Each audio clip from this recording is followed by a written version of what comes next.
সরকারি ছুটির তালিকা, অফিস বন্ধের তালিকা কোথায় পাওয়া যাবে এমন প্রশ্ন অনেকেই করেন। অফিস বন্ধের তালিকা এই নিচে আমরা একটি ক্যালেন্ডার দিয়ে দেবো, সেটি থেকে ডাউনলোড করে আপনার মোবাইলে রেখে দিলেই হবে। সরকারি চাকরিজীবীদের জন্য ছুটির ক্যালেন্ডার খুবই গুরুত্বপূর্ণ একটি ডকুমেন্ট। ছুটি নিতে বা ভোগ করতে এটির প্রয়োজন পড়ে। এটি যদি আপনার মোবাইলে ডাউনলোড করে রেখে দেন তাহলে কিন্তু আপনার জন্য সেটি সুবিধাজনক হয়ে গেল। সরকারি ছুটি কি গেজেট প্রকাশিত হয়েছে? হ্যাঁ, 2025 সালে যে ছুটিগুলো কাটাবেন সেগুলো গেজেট প্রকাশিত হয়েছে। সকল সরকারি স্বায়ত্তশাসিত, আধা স্বায়ত্তশাসিত বা আধা সরকারি সকল প্রতিষ্ঠানের মোট 22 দিন ছুটি পালন করা হবে বা 22 দিন ছুটি ভোগ করবে, এই সংক্রান্ত একটি প্রজ্ঞাপন জনপ্রশাসন মন্ত্রণালয় জারি করেছে। তো এখানে নিজ নিজ ধর্ম অনুযায়ী 3 দিনের ঐচ্ছিক ছুটি ভোগ করা যায়। সেটির জন্য বছরের শুরুতেই মূলত আবেদন করে রাখতে হয়। এই 3 দিনের ছুটি নিয়ে পূর্বানুমোদন করে রাখতে হয়। আপনি অন্য অফিসে বদলি হয়ে গেলেও সেই পূর্বানুমোদন দেখালে আপনি ছুটি ভোগ করতে পারবেন। এই ছুটিটি সাধারণত কোনো উৎসবের সাথে যোগ করে ভোগ করে। তো এই যে ছুটি, এই ছুটির ঘোষণা মূলত আগে দেওয়া হয়ে থাকে, কারণ হচ্ছে ছুটির পালনের ক্ষেত্রে বা ছুটি কোন ছুটি নির্ধারিত হবে বা কোন ছুটি পালিত হবে বা না হবে সে সংক্রান্ত একটি স্পষ্ট নির্দেশনা এখানে দেওয়া থাকে।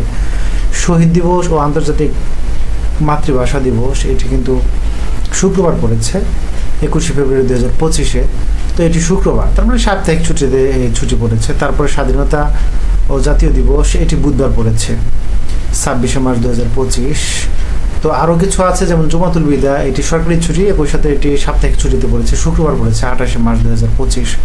এছাড়া আরও কয়েকটি ছুটি আমরা দেখতে পারি, যে ঈদে মিলাদুন্নবী এর সাথে মিলিয়ে কিন্তু আপনি ওই যে ঐচ্ছিক ছুটি নিতে পারেন।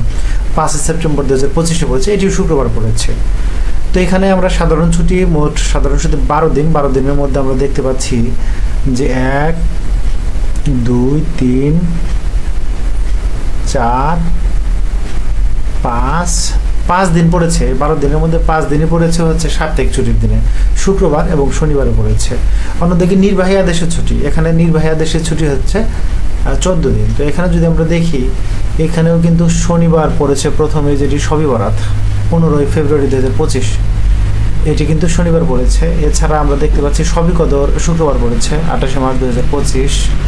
এছাড়া আমরা ঈদ উল ফিতরের ছুটি এটিও শনিবার পড়েছে, বাকি মঙ্গলবার এবং বুধবার আছে। অন্যদিকে আমরা যদি দেখি যে ঈদুল আজহার ছুটি, সেখানেও শুক্রবার পড়েছে। তো এইখানেও কিন্তু আমরা দেখতে পাচ্ছি 1, 2, 3, 4 দিন, মোট 4 দিন হচ্ছে আপনার সাপ্তাহিক ছুটির দিনে। নির্বাহী আদেশের 14 দিনের ছুটির মধ্যে 4 দিনই পড়েছে আপনার সাপ্তাহিক ছুটির দিন। তো আর আছে কি ঐচ্ছিক ছুটি। ঐচ্ছিক ছুটি, এখানে ঐচ্ছিক ছুটি আপনি কি করতে পারেন? ঐচ্ছিক ছুটি হচ্ছে শবে মিরাজ, ঈদ উল ফিতর, ঈদ উল আজহা, আখিরি চাহার সোমবা, ফাতেহা, ইয়াজ দাহম এর সাথে যুক্ত করে নিতে পারেন আপনি। এখানেও দেখা যাচ্ছে যে 1 দিন সাপ্তাহিক ছুটি পড়েছে, মোট 5 দিন ঐচ্ছিক ছুটি পড়েছে। ঐচ্ছিক ছুটির মধ্যে 1 দিন পড়ে গেছে সাপ্তাহিক ছুটিতে। এখন আমরা ঐচ্ছিক ছুটি যদি হিন্দু পর্ব দেখি, হিন্দু পর্বে দেখা যাচ্ছে যে সাপ্তাহিক ছুটি 1 দিন পড়েছে। এছাড়া দেখা যাচ্ছে যে আমরা যদি দেখি, ঐচ্ছিক ছুটি খ্রিস্টান পর্ব দেখি, এখানেও কিন্তু 3 দিন সাপ্তাহিক ছুটি পড়েছে। তাদের 8 দিনের ছুটির মধ্যে 3 দিন পড়েছে। তো এই যে হচ্ছে ছুটির তালিকা বা ছুটির হিসাব, আপনি ভিডিও ডেসক্রিপশন লিঙ্কে সরকারি ছুটির তালিকা সহ যে বর্ষপঞ্জি সেটি দিয়ে রাখবো, সেটি আপনার মোবাইলে সেভ করে রাখবেন। তার মানে ভিডিও ডেসক্রিপশনে যে লিঙ্ক দেওয়া আছে সেখান থেকে আপনি চাইলে এই ছুটির তালিকাগুলো দেখে নিতে পারেন এবং সে অনুযায়ী ছুটি ভোগ করতে পারেন। দেখা যাচ্ছে জানুয়ারি মাসে ওইরকম কোনো ছুটি নেই। ফেব্রুয়ারি মাসে 15 এবং 21 তারিখ এখানে দেখা যাচ্ছে যে কেউ শনিবার পড়েছে আর শুক্রবার পড়েছে। তার মানে ফেব্রুয়ারি মাসেও কিন্তু কোনো ছুটি আসলে সাপ্তাহিক ছুটির বাহিরে পড়েনি। মার্চ মাসে আমরা যদি দেখি, মার্চ মাসে এখানে একেবারে শেষের দিকে 28, 29, 30, 31 এখানে পড়েছে সরকারি ছুটি, সোমবার পর্যন্ত একেবারে। আরও একদিন কেউ নিতে পারে চাইলে। অন্যদিকে বুধবারে পড়েছে একটু ছুটি, বৃহস্পতিবার ছুটি নিলে সে একাধারে 1, 2, 3, 4, 5, 6 দিন ছুটি কাটাতে পারবে। অর্থাৎ বৃহস্পতিবার 27শে মার্চ যদি কেউ ছুটি নেয়, একবারে 6 দিন সে ছুটি কাটাতে পারবে। এপ্রিল মাসে যদি দেখি, এপ্রিল মাসে মঙ্গলবার বুধবার পড়েছে আর বৃহস্পতিবার ছুটি নিলে সে সাপ্তাহিক ছুটি সহ এখানে 5 দিন ছুটি কাটাতে পারবে। যদিও একদিন ছুটি নিতে পারবে না সে, তাকে মিনিমাম 3 দিন ছুটি নিতে হবে ঐচ্ছিক ছুটির ক্ষেত্রে। অন্যদিকে দেখা যাচ্ছে যে এপ্রিল মাসে আরেকটি ছুটি 14 তারিখে আছে, সে যদি 13 তারিখে একদিন ছুটি নেয় এবং 14 তারিখ 2 দিন মিলে নিতে হবে, তাহলে সে 4 দিন ছুটি ভোগ করতে পারবে। এছাড়া মে মাসে যদি দেখি আমরা, বৃহস্পতিবার একদিন ছুটি পড়েছে, বৃহস্পতিবার পড়েছে, শুক্রবার শনিবার, সাপ্তাহিক ছুটির 3 দিন ভোগ করতে পারবে। অন্যদিকে আমরা রবিবারে একটি ছুটি দেখছি মে মাসে 9, 10, 11 3 দিন ছুটি ভোগ করতে পারা যাবে এখানে। জুন মাসে এসে যদি দেখি, জুন মাসে দেখা যাবে হচ্ছে বৃহস্পতিবার ছুটি পড়েছে, তার মানে বৃহস্পতিবার, শুক্রবার, শনিবার, রবিবার এগুলো ঈদের ছুটি, একেবারে 10 তারিখ পর্যন্ত ছুটি, এখানে একটু লম্বা ছুটি পাবে জুন মাসে।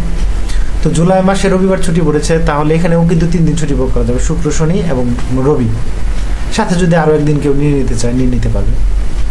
অন্যদিকে আগস্ট মাসে কিন্তু শনিবার পড়েছে ছুটি, তো সেক্ষেত্রে আসলে সাপ্তাহিক ছুটির সাথেই এটি চলে গেল। সেপ্টেম্বরে যদি দেখি শুধু 5 তারিখ শুক্রবার পড়েছে, এটা তো সাপ্তাহিক ছুটি থাকে। তো অক্টোবরে গিয়ে যদি বুধ বৃহস্পতি 2 দিন ছুটি, সাথে হচ্ছে সাপ্তাহিক ছুটি, তার মানে 4 দিন ভোগ করতে পারবে ছুটি। অক্টোবরে কিন্তু 4 দিন একাধারে ছুটি ভোগ করা যাবে। নভেম্বরে ওইরকম কোনো ছুটি পড়েনি, সব সাপ্তাহিক ছুটির দিনে ছুটি পড়েছে। ডিসেম্বরে যদি দেখি মঙ্গলবার ছুটি পড়েছে, কেউ যদি 3 দিন ছুটি নিয়ে নেয় তাহলে 5 দিন ছুটি কাটতে পারবে। অন্যদিকে আমরা যদি 25 তারিখ বৃহস্পতিবার ছুটি, তার মানে 25, 26, 27 3 দিন ছুটি ভোগ করতে পারবে। তো এই হচ্ছে ছুটির বিষয়। তারপরে ছুটি কিভাবে কাটাবেন বা এই বিষয়ে যদি কোনো পরামর্শের প্রয়োজন হয় অথবা কোনো দ্বিধাদ্বন্দ্ব আছে, বিস্তারিত জানার দরকার হয়, তাহলে আপনি ভিডিওর কমেন্ট সেকশনে কমেন্ট করতে পারেন, উত্তর দেওয়ার চেষ্টা করবো। ধন্যবাদ।